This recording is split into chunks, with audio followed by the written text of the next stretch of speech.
ஓம் ஸ்ரீ குருப்பியோ நம. ஸ்ரீ மகாபரிவாஜனம். இன்றைக்கி தெய்வத்தின் குரல் பாகம் 5 சங்கர சரிதம் என்ற தலைப்பில் பெரியவா சொல்கிறத மேலே வாசிக்கிறேன். இது பக்கம் 995 ஆரம்பிக்கிறது. ஆச்சாரியால் வாஸ்தவத்தில் என்ன சொல்கிறார், அதற்கு என்ன காரணம் காட்டுகிறார் என்று கேட்டு அதை பின்பற்றுவதுதான் ஆச்சாரிய பக்தி. அவர் சொல்வது நம்மளவில் பிடிக்காவிட்டால் அவரை திட்டுவது கூட பரவாயில்லை. அப்படித்தான் எனக்கு தோன்றுகிறது. அவர் சொல்வதில் கன்விக்ஷன் ஏற்படாவிட்டால் நம் மனசுக்கு பொய்யில்லாமல் திட்டினால் கூட பரவாயில்லை என்பேன். ஆனால் அவர் தம்முடைய அபிப்பிராயங்களைத்தான் பின்பற்றுகிறார் என்று எப்படியாவது திரித்து காட்டி அவருக்கு பக்தி பண்ணுவது போல காட்டுவதுதான் எல்லாவற்றையும் விட பெரிய அபச்சாரமாக எனக்கு தோன்றுகிறது. அவர் சொன்னது பிடிக்கவில்லை என்றால் அது உன் அபிப்பிராய சுதந்திரம். ஆனால் அவரையே சொல்லாததை சொன்னவராக காட்டினால் நாம் வேஷம் போடுவது போதாதென்று அவருக்கும் வேஷம் போடுகிற பெரிய தோஷமல்லவா வரும். அவருடைய அபிப்பிராய சுதந்திரத்தை பறித்ததாக அல்லவா ஆகும். நம்முடைய நாகரீக கொள்கையை அவர் சொல்கிறார் என்று அவருக்கு வேஷம் போட்டு காட்டினால்தான் நாம் மரியாதை செய்ய முடியும் என்றால் அது அவருக்கும் அவமரியாதை, நமக்கும் அவமரியாதை தான். நான் சொல்கிற புரட்சி கொள்கையை அவர் சொன்னாலே அவரிடம் பக்தி என்றால் உண்மையில் அது நம்மிடமே பக்திதான், நம் கொள்கையிடமே பக்திதான். அவரை தப்பாக காட்டினால்தான் புத்தர் காந்தி மாதிரி மாஸ் அப்பீல் பாப்புலாரிட்டி இருக்கும் என்றால் அது அவருக்கு வேண்டவே வேண்டாம். எங்கள் மாதிரி 4 அப்ஸ்கியூரினஸ் சீர்திருத்தத்தை எதிர்க்கும் முரட்டு பழமைவாதிகள் பூஜை பண்ணி கொண்டிருந்தாலே போதும். காரியலோகத்தில் இப்பொழுது நாம் சொல்லும் அபேதவாதத்தை ஆச்சாரியாலும் சொல்லவில்லை, கிருஷ்ணரும் சொல்லவில்லை, எந்த சாஸ்திரமும் சொல்லவில்லை. மனசில் அபேத அன்புதான் அவர்கள் சொன்னது.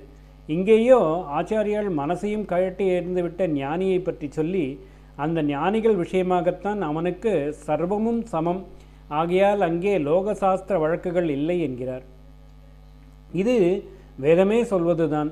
ஞானம் வந்துவிட்டால் அப்புறம் ஜாதி, படிப்பு, பெரியவர் சின்னவர் என்ற எந்த பேதமும் இல்லை. அங்கே வேதமே வேதமில்லை, பஞ்சமன் இல்லை, தபஸ்வி இல்லை என்றெல்லாம் சொல்கிறது.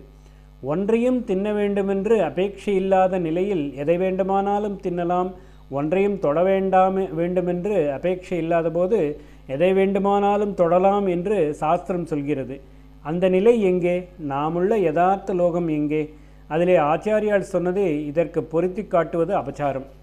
கீதையில் வித்யா வினய சம்பன்னனான பிராமணனிடம் நாயை தின்னும் புலையனிடம் ஞானிக்கு சமமான பார்வை இருக்கிறது. அவன் சமதர்ஷியாக சாட்சி மாத்திரத்தில் இருக்கிறான் என்றுதான் சொல்லியிருக்கிறதே தவிர காரியத்தில் ஒன்றாக பண்ணுவதை சொல்லவே இல்லை.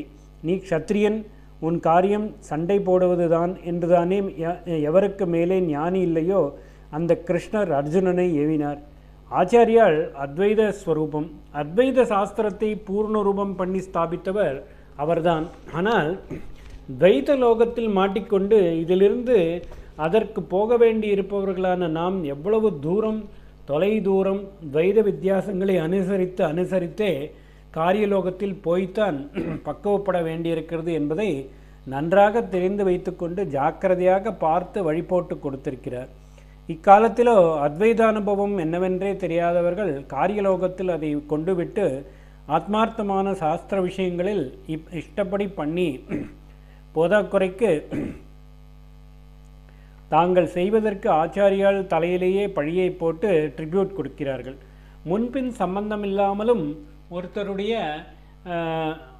அல்லது ஒரு சாஸ்திரத்தினுடைய முழு அபிப்பிராயம் தெரியாமலும் நடுவிலே எங்கேயாவது இக்கால புரட்சி சித்தாந்தங்களுக்கு அனுகூலமாக துளி தெரிந்து விட்டால் ஆஹூ இன்னாரே சொல்லிவிட்டார், இன்ன சாஸ்திரமே சொல்லிவிட்டது, எங்கள் அபிப்பிராயம்தான் சரி என்று பிரச்சாரம் பண்ணுவது தற்காலத்தில் ஜாஸ்தியாகி வருகிறது. ரொம்பவும் வருத்தப்பட வேண்டிய விஷயம். ஒன்றை ஆட்சேபிப்பது கூட தப்பில்லை, இந்த மாதிரி திரித்து சொல்வதுதான் பெரிய தப்பு. அந்த பஞ்சமன் ஆக்ஷேபம் பண்ணும் சாதாரண ஆளாக தெரிந்திருந்தால் ஆச்சாரியால் தர்க்க ரீதியிலும் தர்மசாஸ்திர பிரகாரமும் பதில் சொல்லி சுலபமாக அவனை சரி பண்ணி இருப்பார்.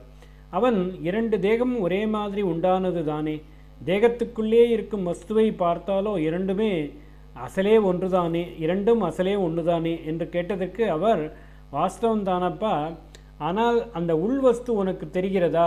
தெரியவில்லையோ? ஏன் தெரியவில்லை? சம்ஸ்கார தோஷத்தால் தான். இப்படி ஒவ்வொருவருக்கும் சம்ஸ்கார தோஷங்கள் இருப்பதால் தான் எல்லோருக்கும் ஒரே மாதிரி ஒரே அளவு தோஷமாக இல்லாமல் வித்தியாசமாக இருப்பதால் தான் அதை அனுசரித்தே அவரவருக்கும் ஜென்மா ஏற்படுகிறது. அந்த ஜென்மாவிலாவது அவர்கள் தோஷங்களை போக்கிக் கொள்வதற்கான காரியங்களை பண்ணட்டும். அப்படி பண்ணும்போதே சமூகத்துக்கு தேவைப்படும் வித்தியாசமான எல்லா காரியங்களும் அவர்களால் நிறைவேற்றப்பட்டதாகவும் ஆகட்டும் என்றுதான் சாஸ்திரங்கள் வர்ணாசிரம தர்மங்களை கொடுத்திருக்கிறது. அதன் அனுஷ்டானத்தில் பல பிரிவினர் பலவேறு ஆச்சாரங்களை பின்பற்றினால்தான் அவரவருக்கும் க்ஷேமம் விளைகிறது. ஆகையினால் அவர்கள் கலந்துவிடக்கூடாது. மனசில் அன்பினால் தான் கலக்கணுமே தவிர வாழ்க்கையில் கலந்துவிடக்கூடாது. எல்லாம் ஒரே மாதிரி சரீரம் என்றாலும் கூட ஒவ்வொரு சரீரத்துக்கும் அதன் சம்ஸ்காரத்தை பொறுத்து ஒரு விதமான சூக்ஷ்மமான சக்தியோட்டம் இருப்பதால் சமூக நலனுக்காக மந்திர ரட்சணை பண்ண வேண்டிய தேகத்திலிருந்து மற்ற தேகம் விலகி இருக்க வேண்டியிருக்கிறது. தேகம், சமூகம், சம்ஸ்காரம் என்பதெல்லாமே அடிபட்டு போய்விட்ட நிலையில்தான் நீ சொல்வது சரிவரும் என்று பதில் கொடுத்திருப்பார். இவன் சாதாரண ஆளாக இல்லாமல் எல்லாம் அடிபட்டு போன நிலைக்காரனாக தெரிந்ததால் கொஞ்சம் கூட வாதம் பண்ணாமல் அடக்கத்தினுடனே அவரை குருவாக சொல்லி நமஸ்கரித்தார். நாமும் அப்படிப்பட்டவர்களை அவர் மாதிரியே நமஸ்கரிக்க தயாராக இருக்க வேண்டும். அப்பொழுதுதான் ஆச்சாரிய பக்தர்களாக ஆச்சாரிய சிஷ்யர்களாக இருக்கிறோம் என்று அர்த்தம். ஓம் ஸ்ரீ குருப்யோ நமः. ஸ்ரீ மகாபரிவாச்சரணம் மகாபரிவாச்சரணம் மகாபரிவாச்சரணம்.